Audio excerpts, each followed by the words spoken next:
Hey everybody, Coach Rajette here. Wanted to connect again. Had the opportunity to go live last night, and tonight we have another opportunity with Coach Tonya, who, if you've been kind of paying attention to my page, we had the opportunity to connect a few weeks back, and we talked about burnout or resilience and mindset and values oriented living. And so tonight we got a special treat for you. We're going to be talking about neurodivergence, that neurospicy life, which specifically we'll be talking about ADHD. So I'm going to wait for a few others to come on in here while we wait for Coach Tanya to get here as well. And so if you're joining us from somewhere else, go ahead, and I would love for you to let me know where you're joining from. You can put that in the chat. Hey, Coach. Hey, Coach, how are you? I'm doing well. Good to see you again. Good to see you as well. Loving the yellow, girl. Nice and bright. I love that. Thank you. That's my color. That's my shine right there. So looking good. Looking good. Awesome. Thank awesome. You. Looking good too, as always. I'm so glad that we're here tonight, getting ready to talk about a really close to home topic for us, right? It absolutely is. Really looking forward to this conversation. So I just want to go ahead and introduce myself to those who are coming in. I see somebody in the chat saying, hello, we see you. I am Coach Rajette. I am a clinical therapist by way of social work. I am also a transformed mindset coach. And for tonight's discussion, sharing a little bit more about my personal life here. I am an adult who was diagnosed with ADHD over the age of 40, contrary to popular belief. I know I don't look it, but it was mid 40s when I got my diagnosis. And this is something that is near and dear to my heart. We're going to be sharing a little bit tonight. And so, Coach Tonya, tell us a little bit about you and where you're coming from and how the subject matter actually has impacted you. Great. Thank you so much, Coach Rajette. I appreciate the invite tonight. Looking forward to a hearty discussion. So I am a nurse by profession. I have my doctorate in nursing. I am a resilience and career strategist coach. I'm a life coach.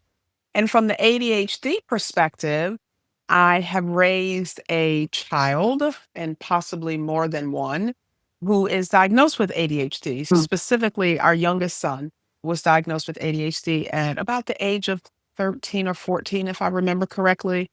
And so he was, I guess, a late, kind of like yourself, diagnosed a little later than most children are. And we have been able to love him to life inside of that diagnosis.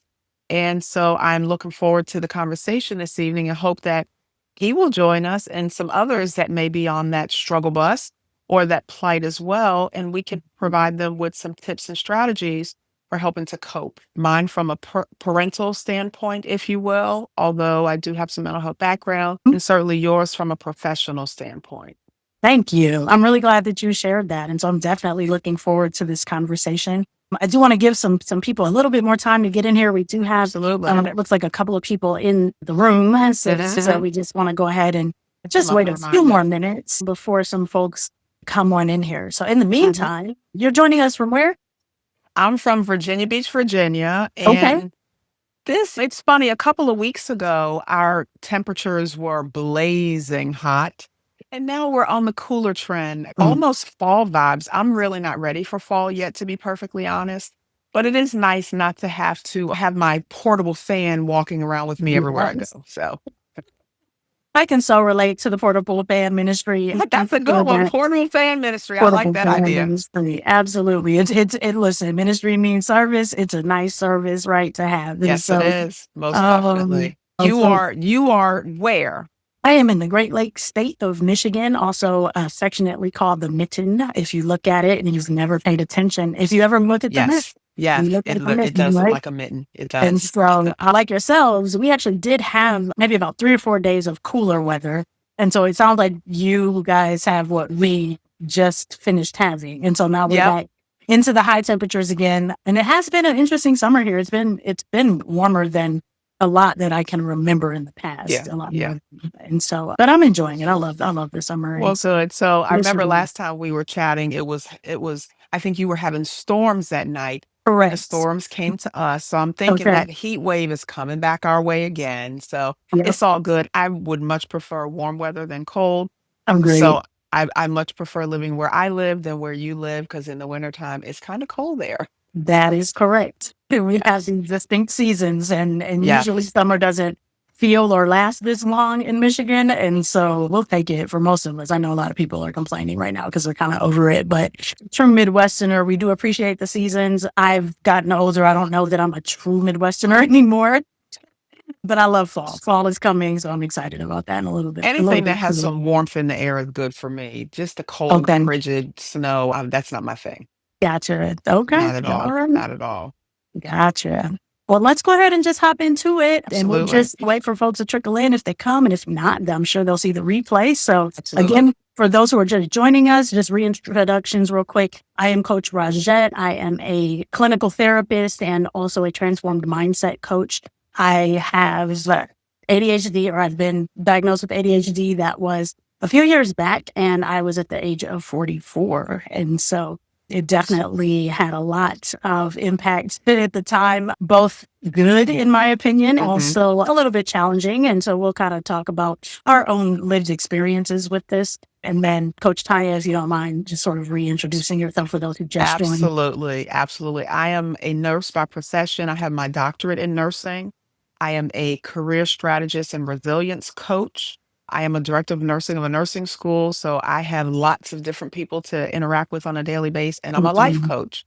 And what brings us together this evening is our mutual respect and curiosity about how ADHD affects multi generations. So you mentioned that you were diagnosed at the age of 44. My youngest son was diagnosed about the age of, I think, at 13 or 14, which was probably rather late. And I have come to believe that my eldest son probably has ADHD. He's undiagnosed. But I have grandchildren that are also diagnosed with ADHD. So there is a familial component, as some of you may be aware. And we do know that it is a neurodivergence or a neurodevelopmental condition that really affects how the brain regulates attention, impulse control, and activity levels. There are different, and you're the professional here, but there are different manners in which ADHD, attention hyperactivity, let me see, attention deficit hyperactivity disorder can be characterized. It could be the inattention, it could be the focus. So there are a lot of different ways that it can be diagnosed, and that's based upon a clinical diagnosis, but also activities. So as I was doing research when we were having some challenges, it's not really about laziness, which a lot of people think, oh, that child's so lazy, he doesn't want to do anything. It really is not either about lack of intelligence. To be quite frank, individuals with ADHD are very intelligent. They can become hyper focused. I'm sure we'll hit on that a little bit. But it really is about how our body processes the way it's been wired. Dopamine and serotonin, which are neurotransmitters, have a lot to do with it. And those are things that people don't see, if you will, but definitely people see the activity or the motions that individuals go through. As a matter of fact, my sister-in-law, who is over 50, was diagnosed with ADHD also, I don't know, maybe 5 or 6 years ago. Okay. And it's interesting because over time, what to look for in individuals, and you're like, oh, I bet that person has this, or I think that person has that. And some of the behaviors that she was known for has come to be that diagnosis. So it doesn't mean that people are bad or, like I said, not as intelligent, can't process things. They are really in their own way. They're very smart, very creative, and can really run circles around lots of people who can't do some of the things they do. And if I remember correctly, we were having a conversation recently, you and I think you characterized that ADHD was your superpower. It is my superpower. And it took me a Tell us while. about that a little bit. I- I think we are. There we go. That was a phone call came in. It is my superpower. And it took me a while to get there. Honestly, when I got the diagnosis first, I was in grad school, so I am a 2-time master's degreed individual.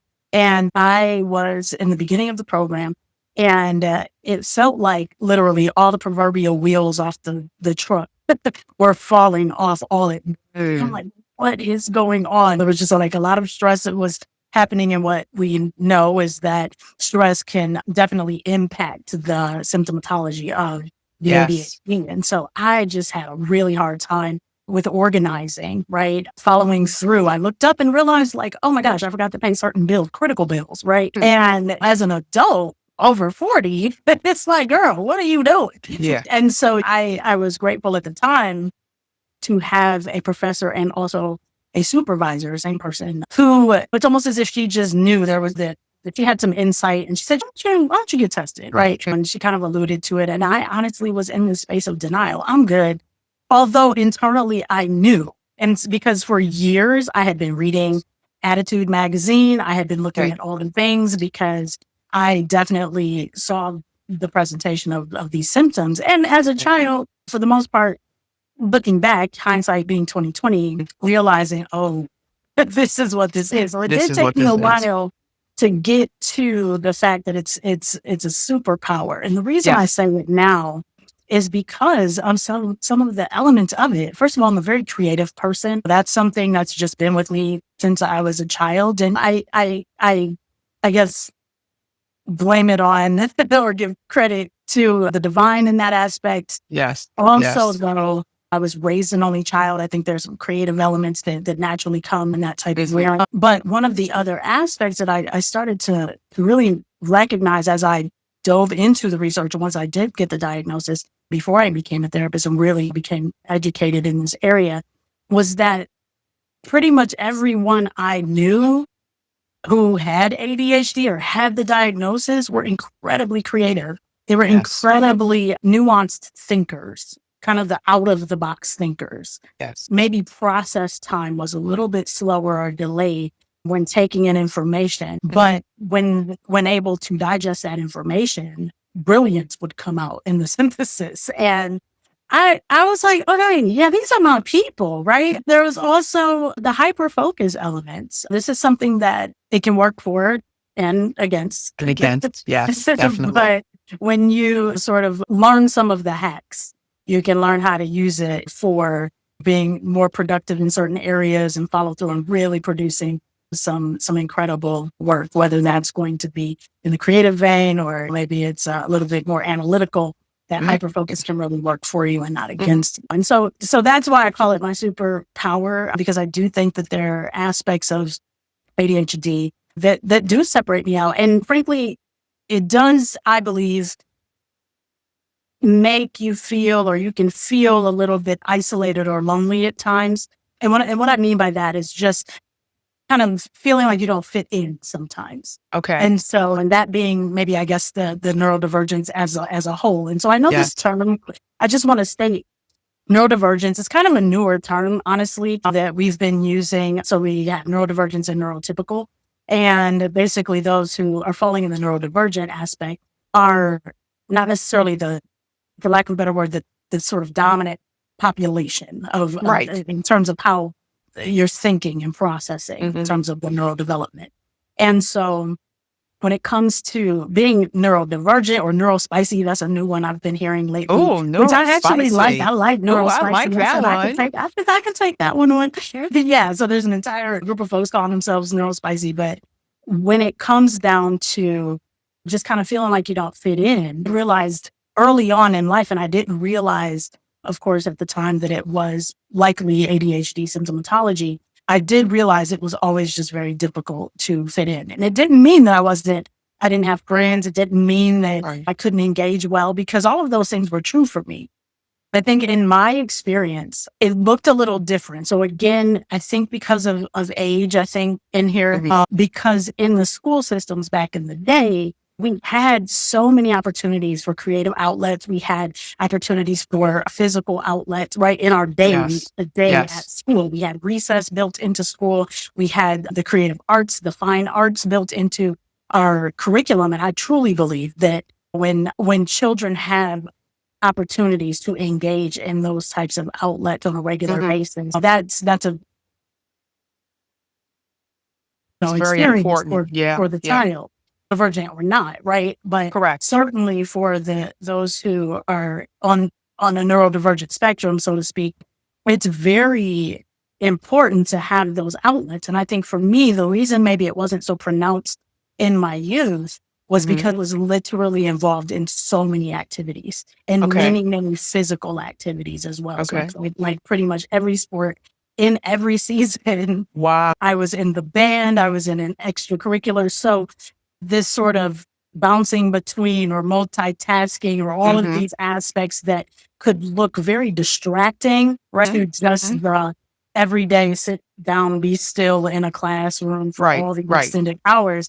I did have those outlets in place, and it really wasn't a challenge for me until I entered university. So I went to the University of Michigan as an undergraduate student and master's student, second time around. But that first year, I mean, really, I struggled undergrad the entire experience. And it took me probably until third year of college, undergrad, to really kind of get get in the groove, get a real hold on things at that time. But I really struggled in the beginning and began to internalize so much, thinking, what's wrong with me? And because again, the timing of all of this going on, I wasn't going to run quickly to the CAPS office or any type of student psychological anything just because of the stigma in our culture. And we can talk about that as well. Yes, right? absolutely. And so for me, it was just kind of like trying to just push through it, but being miserable, crying so many times, I almost dropped out literally at the end of my first year.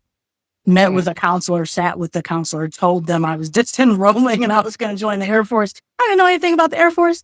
But for me, I really felt like I'm having a really difficult time. And so to have been a student who graduated AP classes, all the great things, all the accolades, I've been in high school, have gone to the Capitol, interviewing senator, like all kinds of stuff in high school. And then I get to college and I'm struggling bad. So how did you overcome those struggles? What did you put in place, or what did someone suggest to you in order to kind of wrap your head around what you were experiencing? Yeah. So what's interesting about that is I would have to say it came a lot later. If I'm being completely transparent, I did suffer from some depression, I believe, because of it as an undergraduate.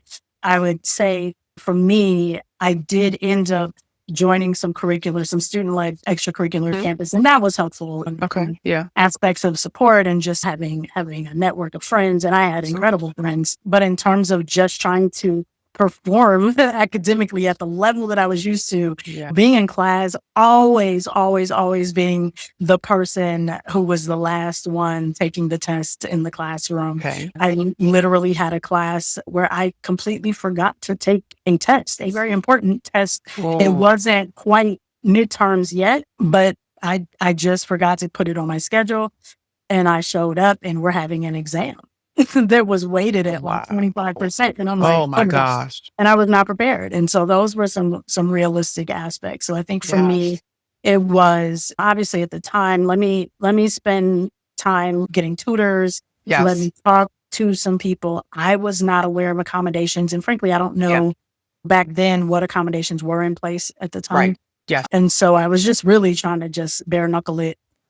And so that's my transparent answer. Yeah, it wasn't until I got older, much older, where I realized, okay, we've got to try these things. I will say this though. There were a couple of aspects that I learned later vocabulary for that I was doing early on. And so one of those being the body doubling. And for anybody who doesn't know what the body doubling is, this is when you need to get some work done or you need to focus on a task, you're having some difficulty, and all you need is someone present. So whether this is them in your space with you, they don't have to be talking, they just need to be near. Or in a Zoom environment. So this is if we modernize it, just somebody outside of Zoom. This is language now. It's called body doubling. So that's something that I organically started doing when I was in undergrad. Like, hey, can you come to the library with me? You don't have to talk.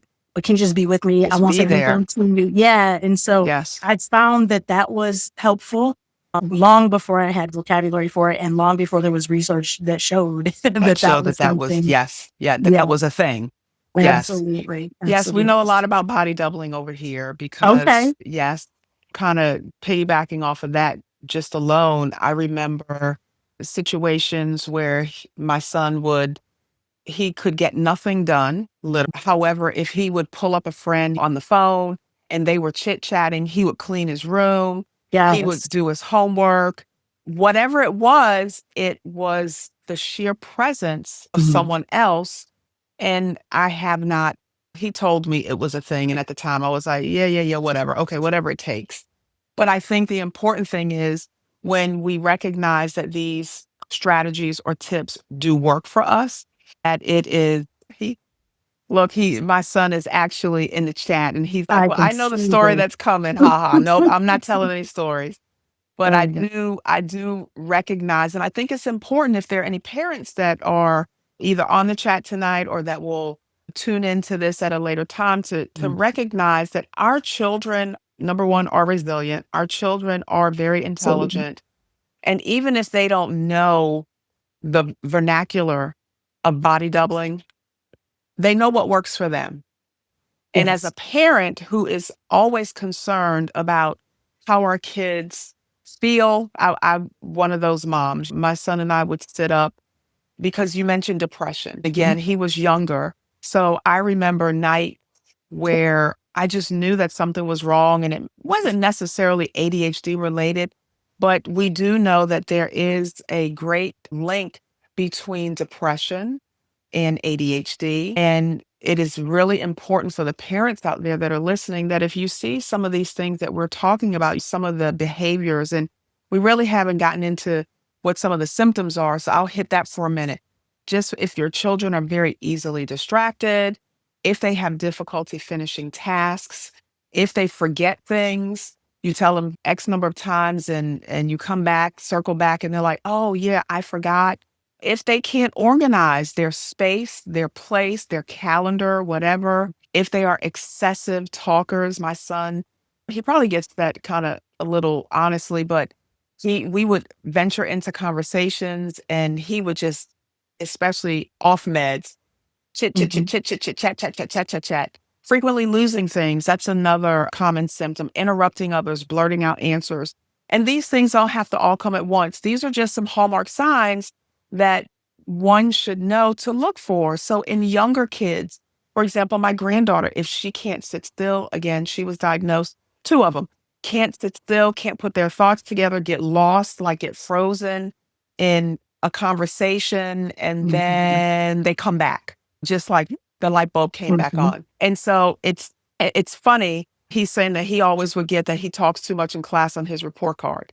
And that's because he's a social person. And again, I can think of all of the individuals that I just mentioned in my family and my life personally that have a diagnosis of ADHD.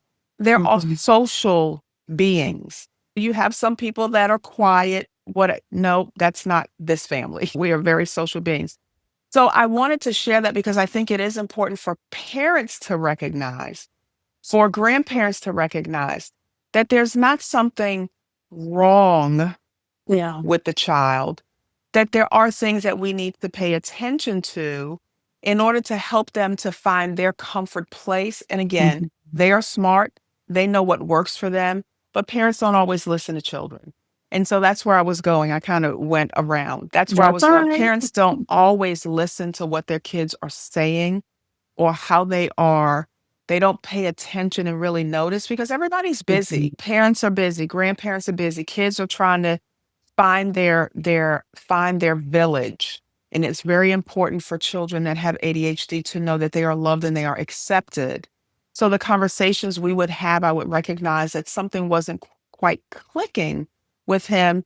And I'm a night owl. My kids are night owls. So we would find ourselves 1 or 2 o'clock in the morning sitting up Mm. having conversations to get to the bottom of something, and one would say, "Oh my gosh, this kid has to go to school the next day." Yep. And I had to go to work too. But that was the only time that we could find to really Mhm. connect in a manner where it was vitally important. because what was going on with him was ever present. And it was so important to me as the nurse, as the mental health clinician, as the coach. It was really, yes, or 3 or 4 in the morning. It was very important for me to help him to find answers. And that was a relief to me. So when he was willing, I was able. And there used to be this thing that we would do because he wasn't always willing to talk. And so I want parents out there to know that kids don't always want to talk about what's bothering them. But we have to develop some sort of system of communication, whether it's a verbal communication is verbal and nonverbal, whether it's verbal communication, whether it's nonverbal communication. So let me see. I'm gonna grab a piece of paper here, and I'm gonna do this little thing. I gotta kind of come off camera for a second, and I would always ask him when I sensed that something was going on, I would want to talk because that's my way. But he wasn't necessarily receptive. So I would ask him, we developed this little thing. I would do this. So kind of go off camera. I'd be like, are you closed or are you open? Are you closed or are you open? Because that was just a little thing between us. And I would know that if when I put the paper up and I asked, are you closed? And I removed it, are you open? Again, nonverbal and verbal at the same time, he would give me an indicator whether he was ready to talk or not. And so he didn't always want to talk about it. So if he would shake his head and say, no, he was closed, then I would know that was not the time for me to continue to probe to find out what was going on. And maybe I would try the next day or a couple of days later. And he would be open, and that would be an open door. Really, nothing was off limits as far as our conversations were concerned. We gave him the opportunity to feel like he was heard, that he wasn't made to do something that he wanted to do when I felt like I wanted to talk. So that respect is very important. Regardless of how old the children are, as parents, I think it's important to recognize the cues. We recognize the cues when there's a physical illness, fever, runny nose, cough, body aches, okay? We see those or feel the fever, but we aren't always aware of when there is something going on that we can't see in the behavioral health realm, the mental health realm, and things of that nature. And so I learned a lot from my son in regards to how he processed information, the needs that he had. And I was his, and still am, his biggest champion in order to make sure to find the things that work for him and for the people that he cares about.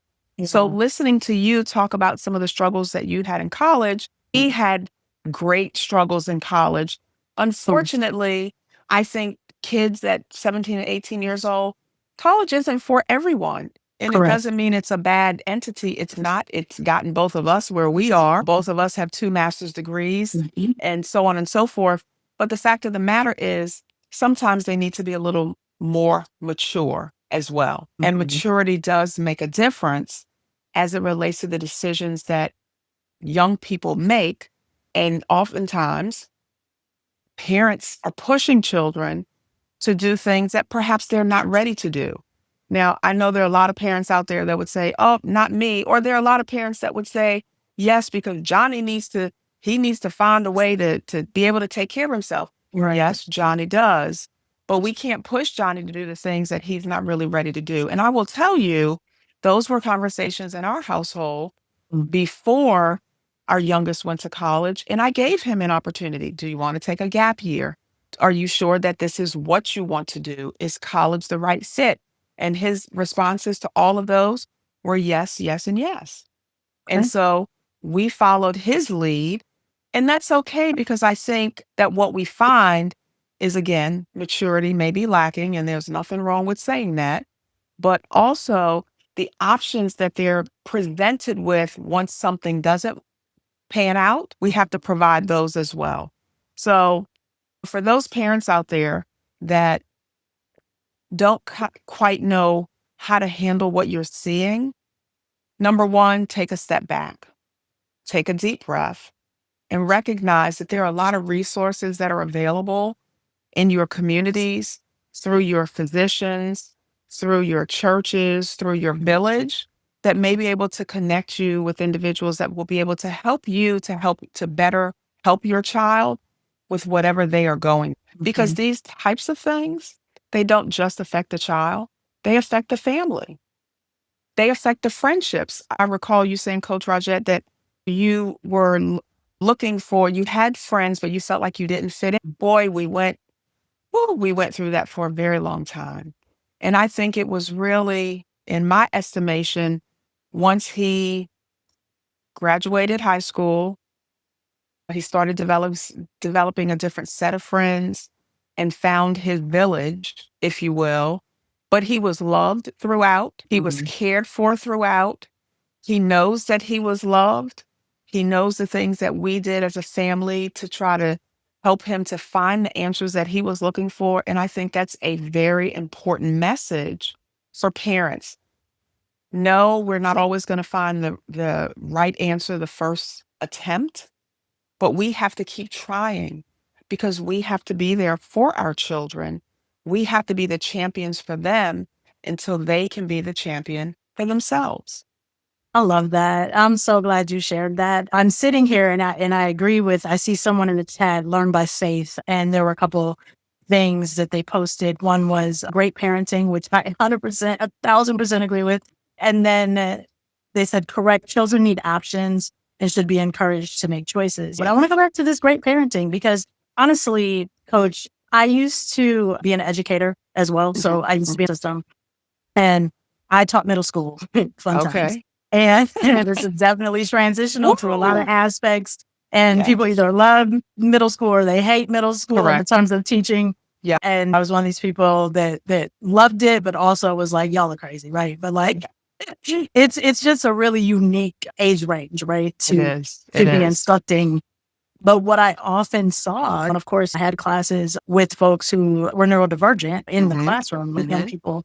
And so, of course, as an educator, we're hopefully you're getting some type of professional development of how to engage in effective ways, right? With every student and personalize their educational experience in the classroom. But what I found a lot with some of my students who were either, whether they had the IEP or not, right? You can see the symptomatology as a teacher. You can kind of recognize it if you have some awareness, right? And you're attuned with your students. I didn't always see that patience. I didn't always see that respect of boundaries that I heard. And I wrote this down actually because it's so beautiful that you respected your son's boundaries with this holding the sheet of paper up. Are you open? Are you closed? Sometimes I've seen parents, well, a lot of times parents' egos just get in the way. Yes. They let the ego ride, right? And if the child is saying, hey, look, it's not the time, the ego rises up in the parent. Well, what do you mean? When they really want to press. And unfortunately, what happens on the other side of that is that, especially with folks who are neurodivergent, the shutdown happens pretty immediately. Yes. And so now when you're trying to establish a relationship with your child and or student and relative or whatever the relationship dynamic is, now it's a little more challenging because they don't feel safe. They don't feel heard. They don't feel understood. They already don't feel like they fit in. And now this person who's supposed to be in this relational dynamic that is loving, caring, supposed to be supportive, all these things, now there's a tension that exists. Yeah.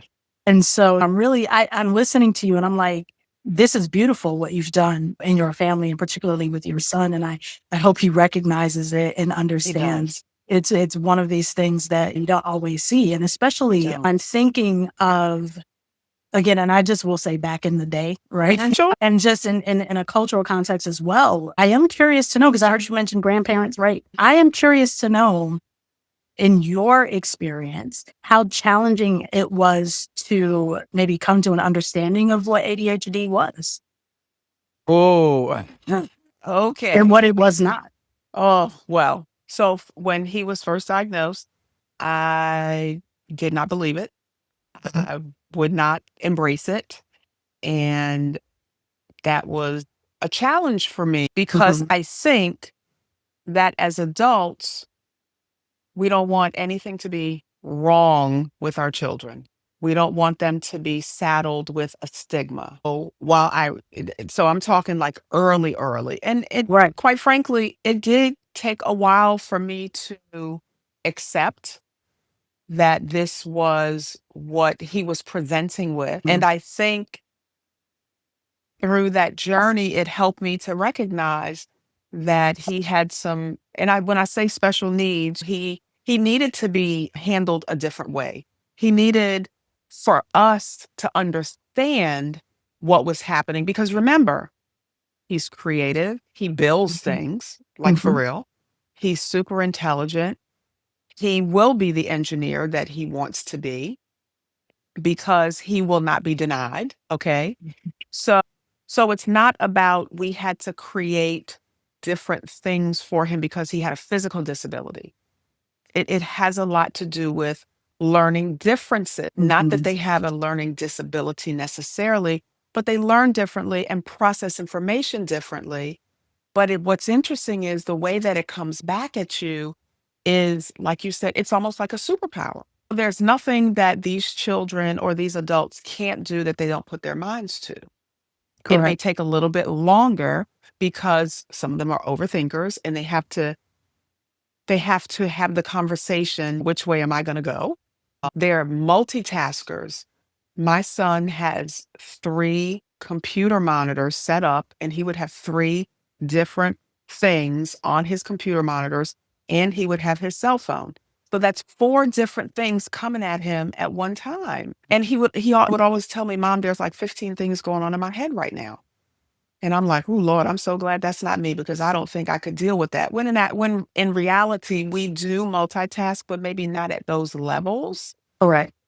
And so it was a hard pill to swallow that I felt like society tells us that these children or these individuals are less than, Right. and they're not. And I think that's what I was struggling to deal with. But the true reality is, even those individuals that may have physical disabilities are not less than. They have a different way of looking at the world, a different way of processing information, and a different way of giving it back to us. And so yeah, that was a real struggle for a while. And once I got over myself, okay, then I was able to really embrace what his needs were to the effect that I was able not just to help him, but others around him. So then when my grandchildren came along, not his kids, his siblings, when his siblings' children, his nieces and nephews, when they came along and they were displaying some of these same symptoms, I was able to guide the parents. Hey, you might want to take a look because this may be where we're headed. Right. And medication is, yeah, he says, I would always say that I have 100 browser tabs open in my brain and there's music playing on some of them somewhere. And that's true.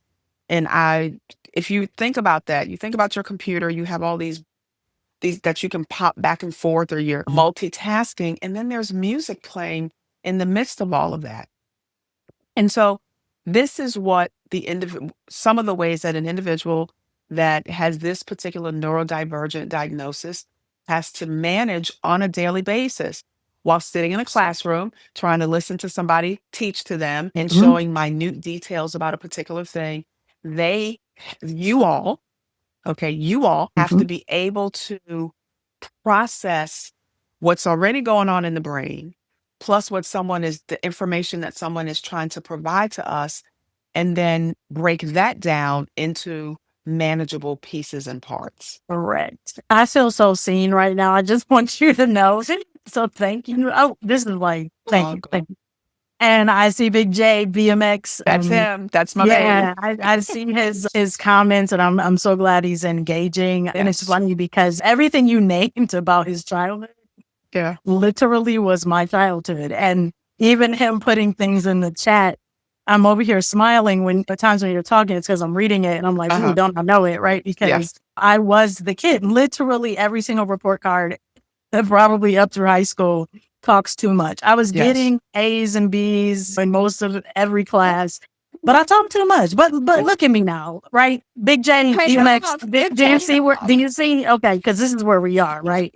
But that was one of the things for the life of me. I'm talking about for the life of me. I couldn't keep a trapper keeper together. I got a new one every year. Because I was like, well, this was cute with My Little Pony and all the Care Bears and all the things.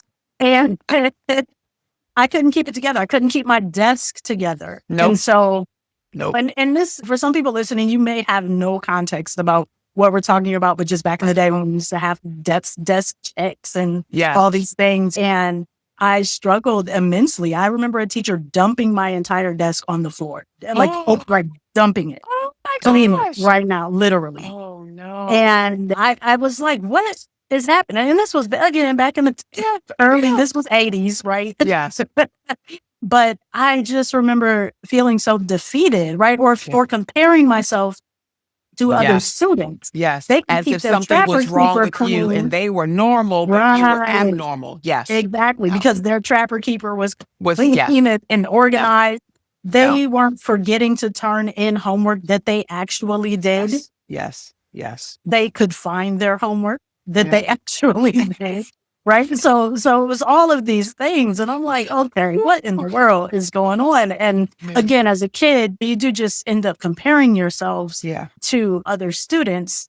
And at some point you do start internalizing that something is wrong here. Right. Yeah. And so I am glad to know that obviously there's been so many advancements in the field, right, where now there's a lot more understanding about what it is. I mean, even the acronym has changed over the back in the day. It's just be ADD. Now it's ADHD, and it sort of encompasses everything.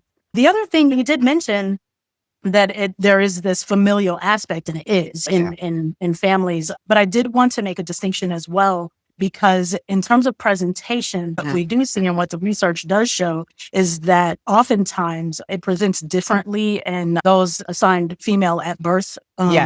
Rather than those who are assigned male at birth. And so what you typically have seen, and the boys, at least when they're growing up and they have the symptomatology, you tend to see more hyperactivity. You tend to see more of the fidgety, more of the they've got to move, the popping out of their seats, the impulsivity. You see that a little bit stronger. Whereas with younger girls, often what you see is, and if there's a diagnosis that even comes, and we could talk about that, it's usually the inattentive type. And that is the daydreaming, the boredom, the I don't want to do this, but you can hyper focus on something that you really, really, really love. And you completely zone out at times. And it doesn't mean that the girls do not have hyperactivity, because some do. But what you do see often is this distinction, right, between the two genders. And so in this aspect, what we're seeing now and what I've seen in the research are so many more Black women who are being, they're being diagnosed as adults over 40, over 35.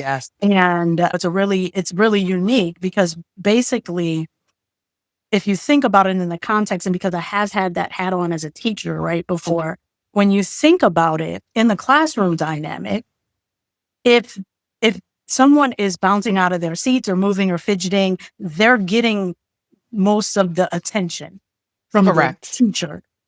And so negative attention, but attention nonetheless. But attention. And so what's happening is, if there is someone who does present with the inattentive type, it goes under the radar. Makes sense. And so it's not until they get a little older, and maybe they're learning a little bit more about themselves, or these days watching TikTok or whatever it is, young people are looking at like, wait a minute, this is something that's going on. And I think from the adult perspective and being diagnosed as an adult, again, I had hit this moment. And so we'll fast forward. Obviously, I shared a little about undergraduate experience, but being in grad school the second time around, this was in 2021 for me. I was 44, I think, when I was diagnosed. And like I said, everything was just kind of falling apart at once. And I'm like, why can't I organize? Like, what's going on? And there were a lot of stressors that were impacting it as well. But I tell you this, even with understanding, even with being in a program toward clinical therapy, I still struggled with acceptance of ADHD. Is it real? Is it not? Is it just someone that doesn't have discipline? Is it because these are the things growing up that you heard? Absolutely. Right? You're in the classroom with somebody doesn't sit still. It's because they're not listening. It's because, they're just a bad kid, or they don't know how to, right? Like it's all of that. And so to grow up hearing that, having that modeled sort of by teachers or whomever in the family and in the culture and outside the culture for that matter, right? Yeah. It's kind of like, is it real? Is it not? And because I've always been a relatively high achiever, it also then was something that felt like failure to me. And I had to work through that. I can see that.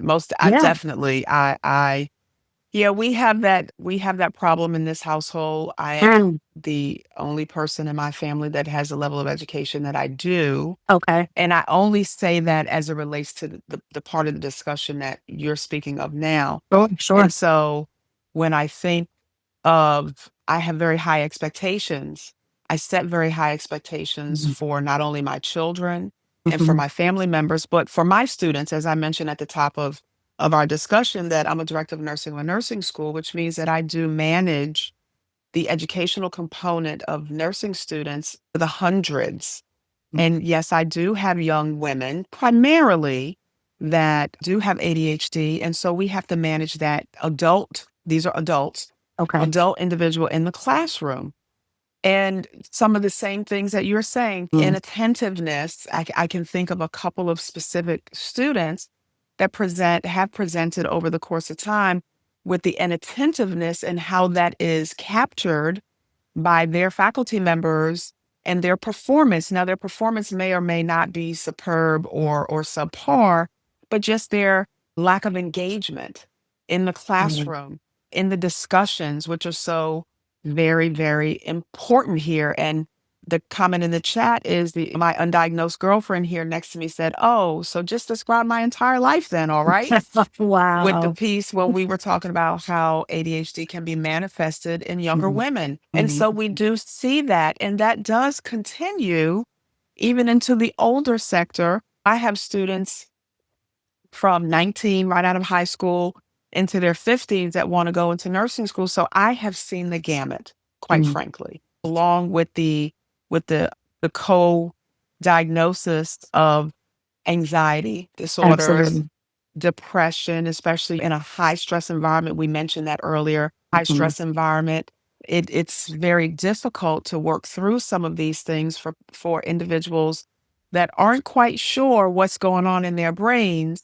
And then, as Big J says, comparing yourself to your peers is a huge mental strain.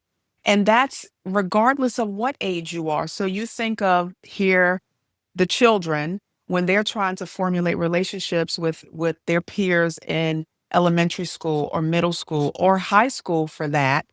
But now let's fast forward talking about yourself to the full grown adult that you are, still comparing yourself and not necessarily 100% accepting of this moniker that has been hung on you hung on you, attached to you, because, well, if this was so bad, then I wouldn't be the person that I am. I wouldn't have achieved all these things that I have achieved. Right. You wouldn't have 2 master's degrees, or this person wouldn't be the artist that they are, or the performer that they are, or the actor that they are, or the math teacher. I can remember specifically one of Jamie's math teachers who had ADHD and chose not to, as I guess as a young man, chose not to have medication management. He just said, I would plow through it. Or my own husband, who is undiagnosed, but I'm telling you, he has ADHD. Yeah, especially if you're around it.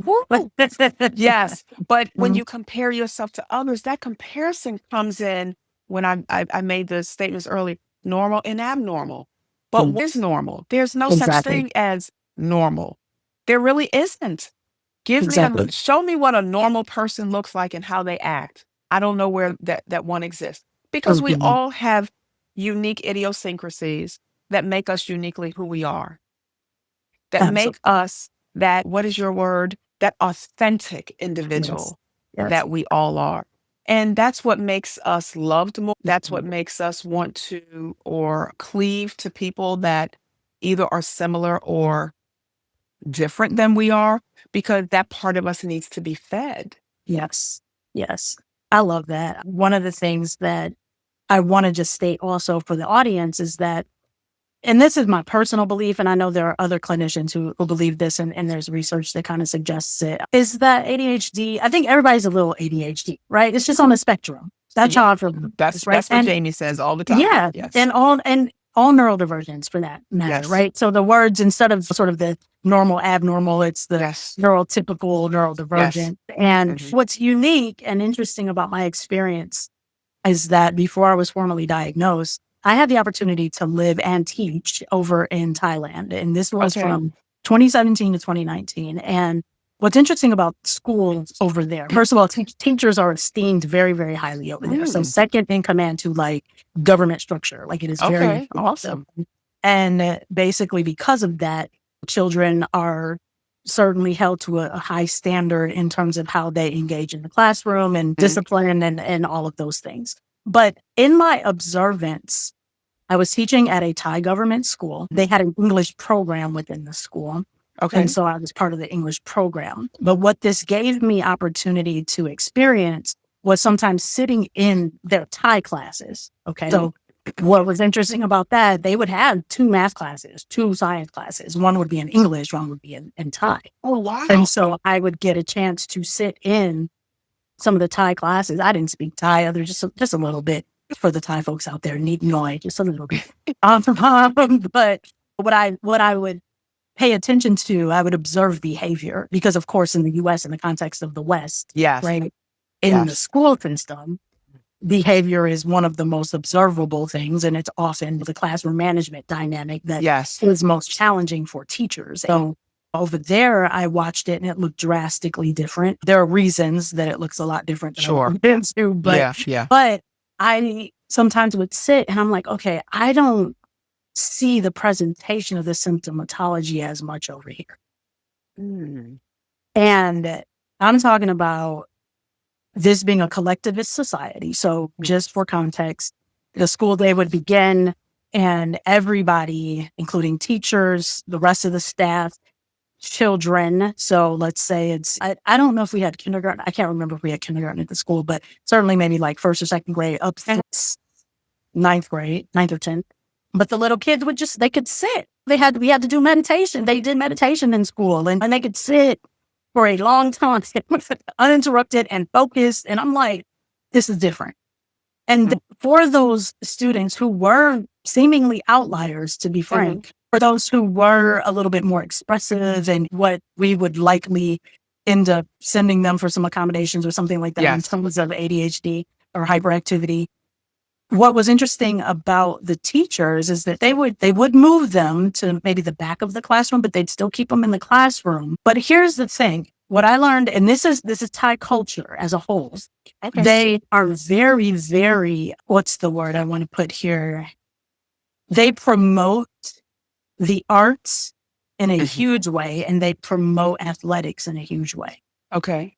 And so, again, they had these outlets. But one thing I would see often is that instead of it being this kid has to do this and they have to grow up and be this, they allowed, at least at the school that I taught at and some of the other teachers I knew and in their schools, the students were free to sort of explore and thrive and flow in their uniqueness and their creativity, and they were not punished for it.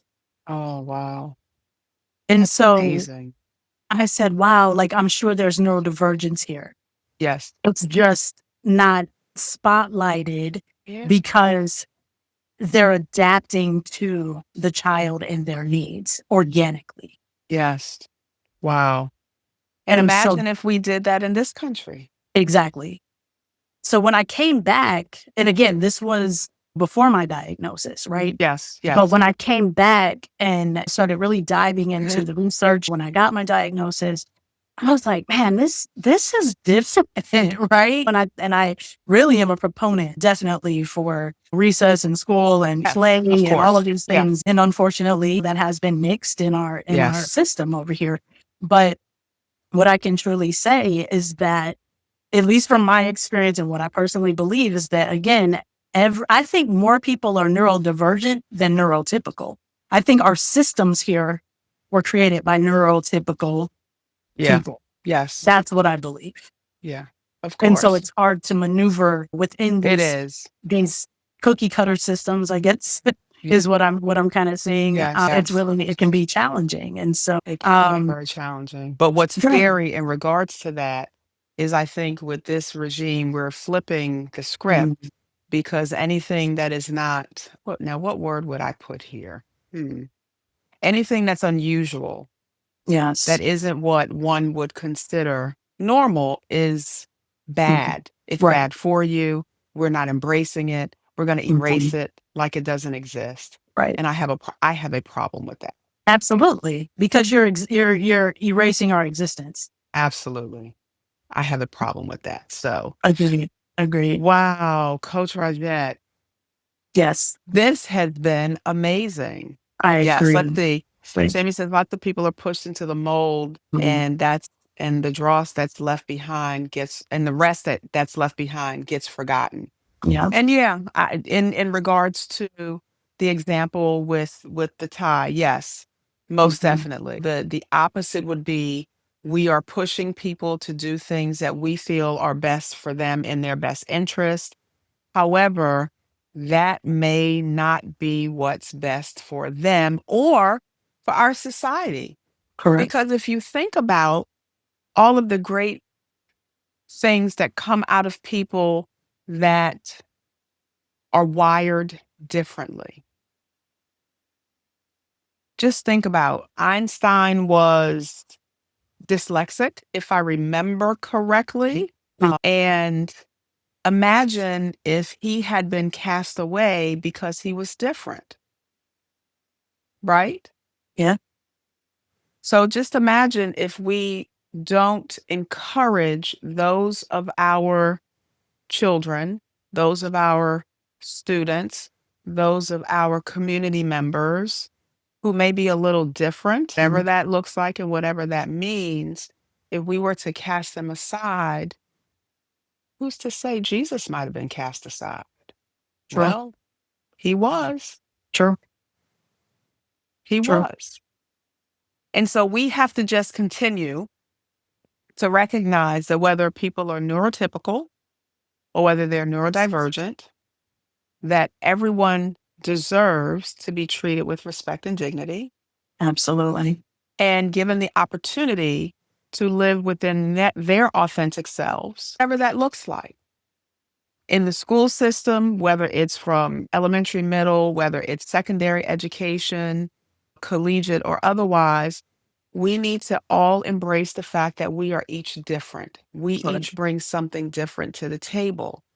And for parents out there, again, that may be struggling with how to manage and handle their children that may have some neurodivergences, or you're not quite sure what's going on with them, the key is to love them just the same, Yes, to embrace who they are and what they bring to the table, and to find resources that will help them to be the best self that they can be, the best person they can be for themselves. That's really key. Now, those parents and grandparents, they need support because sometimes traveling down these roads are not always easy. And they can be lonely if people around you don't have the understanding that you and I have been discussing this evening. But there is help in every community out there. You just have to look. You just have to find people. Start with your schools. If you have children that are struggling and you're not quite sure, public education is not all bad. They will absolutely help you to identify and to provide additional assistance and additional resources for those children. And colleges will too. There are accommodations that are available for individuals that need that. Don't go unnoticed. Do not go unnoticed because it is very much important for everyone to be recognized for the reasons that they were created. We were all created in God's image, and there's a reason that we are here. We have a mission on us. There's a mission on our lives, and everyone needs to have the opportunity to find out what their purpose is. Absolutely. I love that. I'm so glad you said that. I'm looking at the chat too, and it looks like Learn by Faith, who I believe is an educator. Yes, absolutely. She said, as an educator, I love and live for this conversation. I love middle schools. She also said the teachers were not equipped to deal with different, quote unquote. Correct. Some did not want to learn. Absolutely. Because when it's learning something new, that can be scary, especially if it's unfamiliar, right? And the other aspect of that is sometimes it's just, well, I don't have time for that. Correct. Some people are just not willing to actually do the work to truly learn what's going on in the classroom with their students. And obviously outside of the classroom, the familiar dynamic and that kind of thing. I love this conversation so much. And I really hope that we can continue it, to be honest, because I do want to touch on sort of the adult diagnosis a little bit more as well. And kind of what comes on the other side of that, or what came and what I've seen as some similar aspects to the diagnosis from adults who I've seen with the diagnosis. And so this has been a great conversation. I really appreciate it. Just a few resources real quick for anybody who is tuned in. You may have heard me mention Attitude magazine. This was sort of the first magazine I was kind of like, let me see what this is talking about, right? And so it's ADD, Attitude magazine. You guys can look that up. There is usually like a self sort of quiz that you can take to kind of see where you sort of fall on the spectrum of it. The other thing you mentioned was how we all need to be accepted. And I love that conversation because it reminds me of the difference between being accepted, celebrated versus tolerated. Wow. That's huge. That is absolutely huge. Because how you react to those is different. And you can tell. You can tell when teachers, because there's a comment in the chat about education system, but you can tell when teachers are tolerating children or when they're celebrating and embracing who they are. And I think that is huge. A Big J in the chat says that one of our local universities is called Old Dominion University, and he had a friend that was in the education program.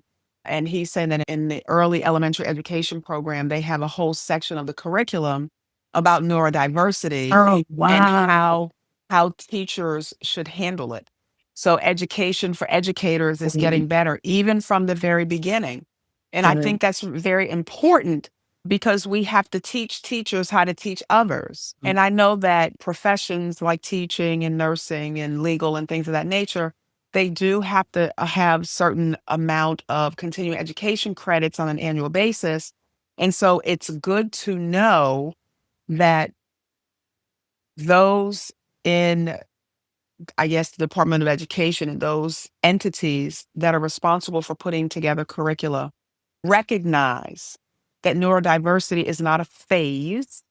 It is not a trend. It is something, it is real that we have to be prepared for. And I think it's so vitally important for the listeners out there to know that this is a real thing and that education to help children, especially from this standpoint, to manage. And I think the education education of therapists and physicians on how to assist adults with the ADHD diagnosis, because the symptoms are similar, but the manifestation of them can be different. Correct. And so those are discussions that need to be had by the individual in order to turn that 8-year-old whose trapper keeper was always a mess into that 40-year-old who still can't organize his clothes in the dresser drawer. Kind of, there are strategies and ways to handle those things. And unfortunately, I think our time tonight is not going to give us the opportunity to get into more of those specifics, but that just means we have to come back for round 2. And I'm here for it. You already know. Absolutely. So we hope that our viewing audience will join us in the next iteration, and we'll let you when that will be. Because as we're talking, I'm like, oh, we've got to hit a few topics here. So this might be a series that I'm just kind of putting it out there. That's a good idea. I'm putting it out there because I'm thinking of just, if I can just say this real quick before we wrap. You were mentioning, obviously, how important it is in our education system for there to be this awareness and understanding. But the other aspect I often think about is what would life look like if the corporate managers understood it? What would life look like if those in higher ed truly understood it? And it wasn't just and embraced it.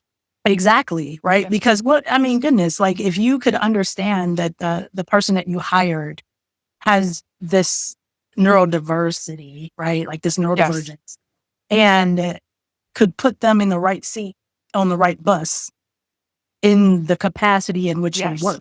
Yes. Now you have someone who's thriving, but you're setting them up for success, right? Instead of holding them to some universal standard standard that they can't, that they can't not meet. that they don't want to, but that they Correct. can't, because that's not how they were created. Right. That's right. Yes. Yeah. So I'm thinking about that. I'm thinking about relationships. I'm Okay. thinking about Okay. grief, because grieving when you've got executive function challenges, it amplifies the symptomatology as well. Wow. So there are some Okay. other areas I think we can really touch on. So we'll spend some time offline and We definitely will. We definitely will. what we can do. I hope everybody that's listening had the opportunity to really learn from some of the things that we were sharing, getting some deeper insight. Perhaps you recognize some things within yourself or within your Yes. children or even some partners. Maybe you're in a management position and maybe you're recognizing some things about those who work for you in that capacity. I really am glad that you all stuck around. For those who Yes. are in the Thank chat, you. you are consistently engaging, and we are just Yes. appreciating I'm that. so appreciative. Just some more feedback before we wrap so we can just give everybody a shout out here. I see Big J says, I'll be here next time. Love it. I see somebody, Life of Climb, who joined. Thank you for joining us. Thank you, Learn by Faith, for chiming in consistently. I see Lorana Abla, who I believe is a friend of mine. Wow, that's powerful. Having a manager that would always want to set you up for success. Absolutely. And then, yeah, Big J said the grief and executive dysfunction link is so true. So yeah, we've got a lot to talk about, and we will definitely keep you all posted. In the meantime, you guys can find us on our socials. Follow me at Rajette Speaks. You can also, for a workshop that I will be having pretty soon. I don't know if I'm going to have it this month. I'm still kind of vacillating with that. But go go.rajettespeaks.com and register. Just kind of get on the wait list, and you kind of see a workshop. Now, my work primarily is transform mindset coaching. And I talk a lot about values and authenticity, but I will tell a little bit about the ADHD because it's who I am. It's part of the authentic talk. But as Coach Tonya and I continue to kind of chat offline, who knows, we might put something together just special for y'all. So we might, absolutely.